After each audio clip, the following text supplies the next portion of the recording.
Hello, everyone. I know I said that we'll be on Elowen this week, but don't worry, Elowen is fine. But this is a very special episode.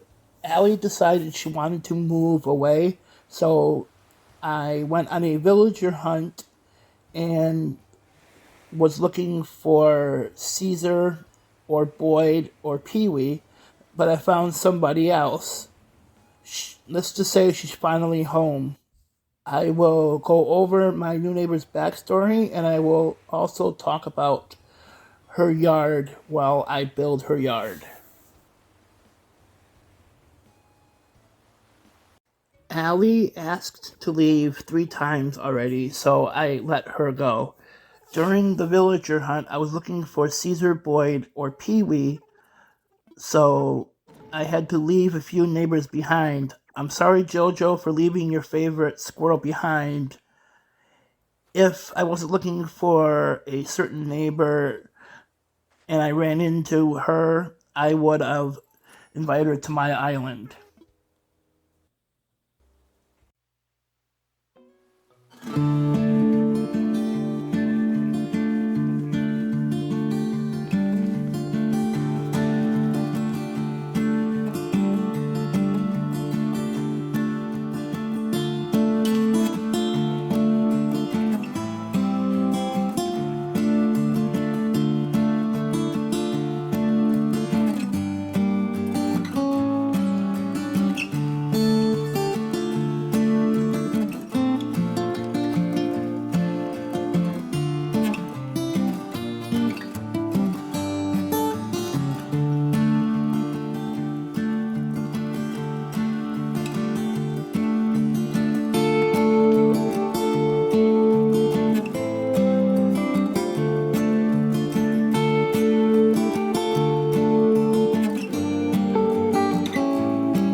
Cherry was born in Savannah, Georgia.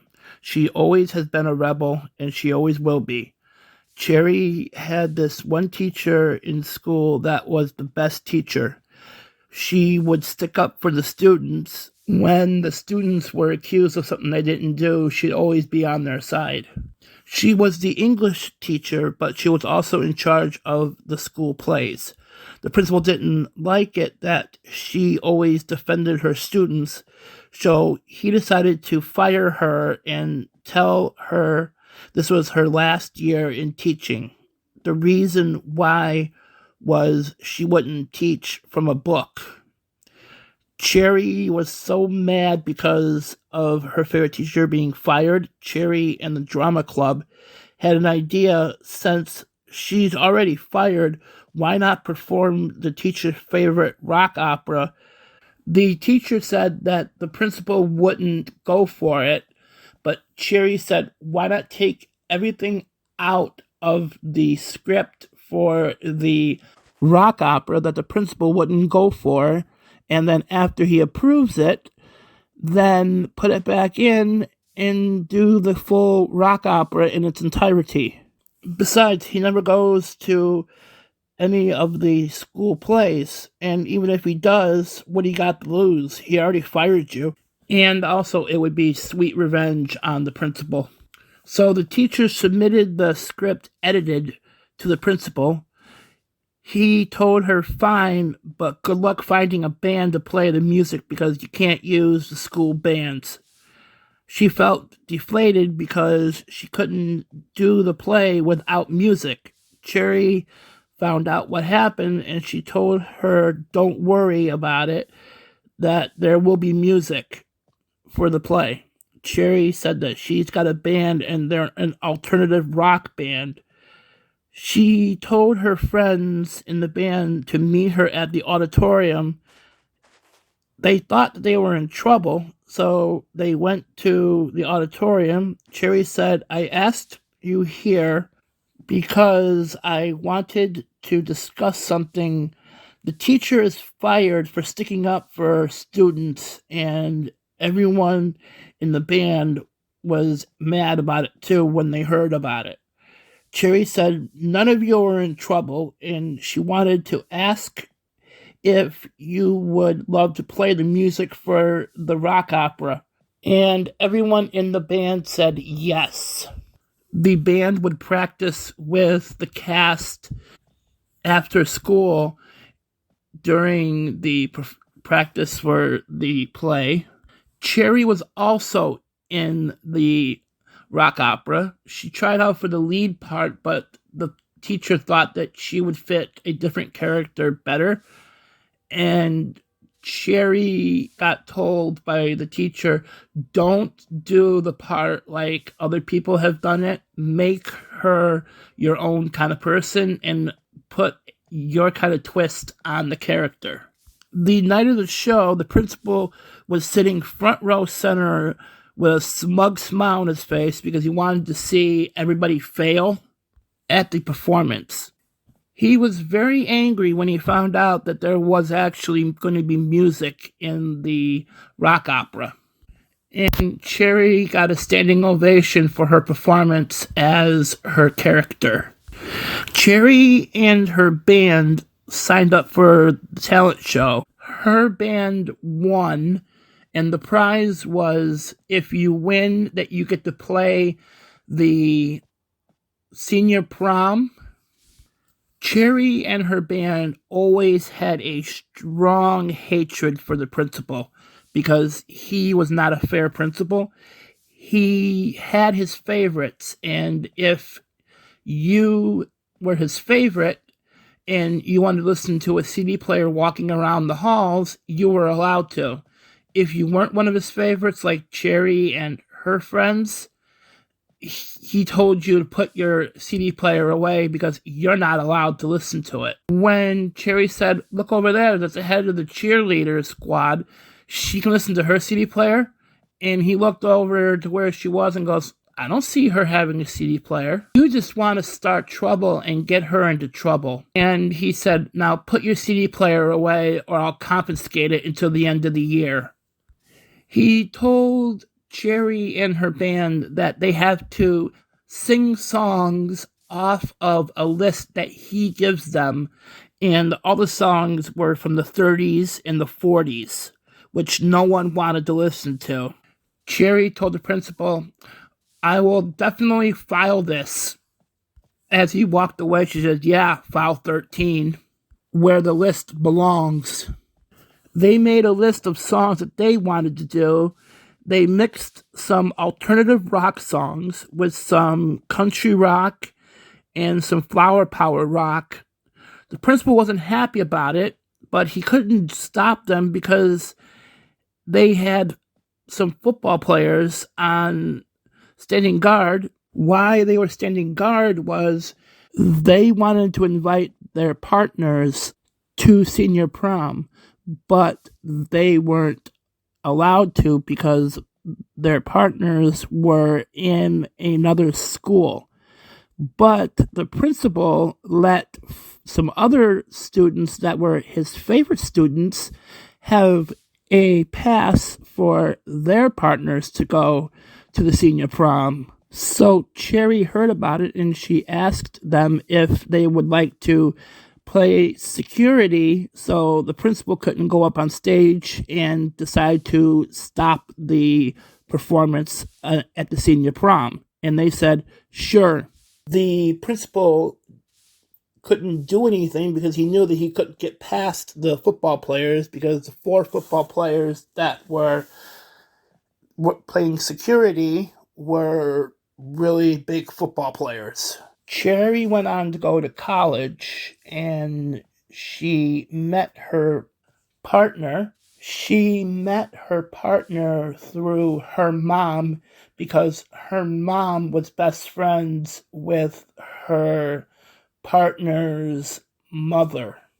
They went to the same rock festival back in the 1960s together, and they were best friends. Her partner's mom loved Cherry. She thought of her like a daughter, but his father didn't like her at all. He would show up on dates and he would cause a scene to get Cherry and her partner thrown out of the restaurant or movie theater or wherever they were going on the date. He kept doing that until they had to split up. He didn't like her because, one, she was a musician, and two, the clothes she wore, and he also didn't like that she dyed her hair different colors. And he also didn't like the style of music that she did either. She felt that her ex was her soulmate, and since she couldn't be with him, she decided that she would sign up for the Nooks Deserted Island Getaway package because she was heartbroken because of her ex's father. So she signed up for it so she can find some friends and live her life on a place where there's peace and harmony, and that nobody will look down at her because the way she dresses and the music that she likes. Cherry is very, very happy that she came back home to Luna Key. Cherry is very happy seeing some of her old friends that are still living on Luna Key. Elmer was so excited that he saw on the for sale sign that it was sold to Cherry, and he couldn't sleep. So what he did is he waited by the airport for Cherry to get there, and he helped her move her items to her house. Elmer is very happy that his best friend is back. As Elmer was helping her carry her items, Hans walked over and started helping, and so did Kabuki. And so did Dizzy. Dizzy looked at Cherry and said, "Welcome home, friend." When she heard Elmer say that, she was very happy and knew that she belonged. She also knew that she belonged there because she never met Dizzy before, and Dizzy called her a friend.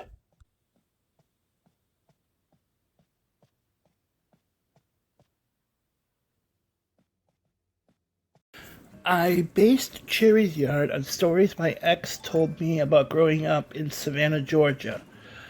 I have a smaller area to work with, so for her yard, I had to condense my idea that I had for her yard down. Every house has a bathtub with yuzu and a barrel in the yard, so I had to include those in her yard. I remember my ex telling me that Bonaventure Cemetery, I talked about it in another video when I had my old island of Sunset Key. I talked about Little Gracie, but there are more spirits that haunt that cemetery besides Great Little Gracie. She told me that you can hear unexplained noises like ghostly laughter. My ex also told me that she was really into paranormal investigation, and she used to go to different places in Savannah to investigate haunted places with her friends, and of course she would invite a friend who doesn't believe in the paranormal. She told me once that when her and her friends visited Bonaventure Cemetery, she told me that her friend heard laughter and looked around and nobody was there. She told me that people used to live on the land that Bonaventure Cemetery is on before it became a cemetery. She also said that other people feel like they're being watched when they walk in the cemetery. There are also cold spots in the cemetery and orbs in photos. Orbs can be spirits or spirit guides representing pure conscious energy. She also told me a story of a haunting in Bonaventure Cemetery. There was a man over 7 feet tall. He was accused of an offense he didn't do, and he got the capital punishment. She told me that it was not a fair trial for him either. She said that the punishment was done on the land itself. So, so she told me that some nights you could see him walking near a tree in the cemetery. I decided to add a lighthouse as a reference to the TV show Dark Shadows. It was set in a fictional town of Collinsport, Maine. Also, I remember her telling me about a lighthouse on Elba Island. She told me that there was a lady who used to wave a handkerchief during the day and a lantern at night towards the river as ships pass.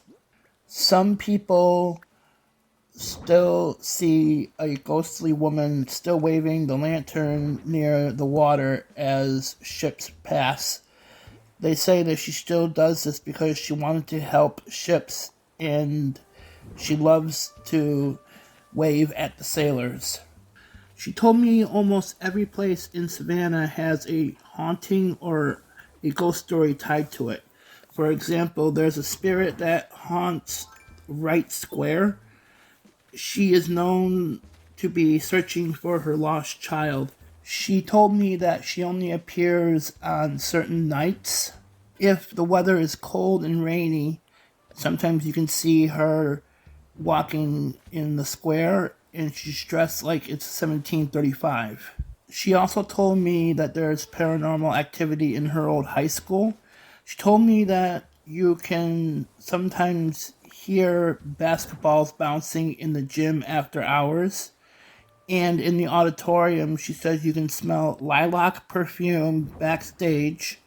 And she also said that there's a seat in the balcony part of the auditorium where nobody will sit because of it's cold and you can smell rose perfume. And it's cold only in that one seat. I also decided to expand Cherry's yard. Wanted to make her yard more like a cemetery. I am a big fan of urban legends and ghost stories, and I am also a believer in the paranormal. So, listening to the stories about her growing up in Savannah, about paranormal activities that she encountered, was really interesting to me.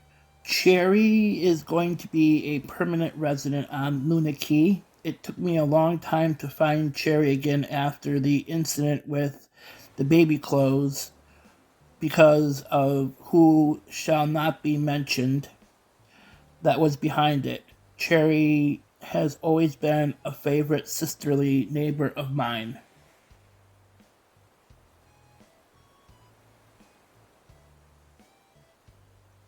Thank you for joining me this week in a very special episode. Next week we'll be on Elowin looking for my first lazy, peppy, and normal neighbors. Again, thank you for joining me. I will see you next week over on Elowin. Thank you for watching my video. If you liked the video, please like, subscribe, and turn on notifications.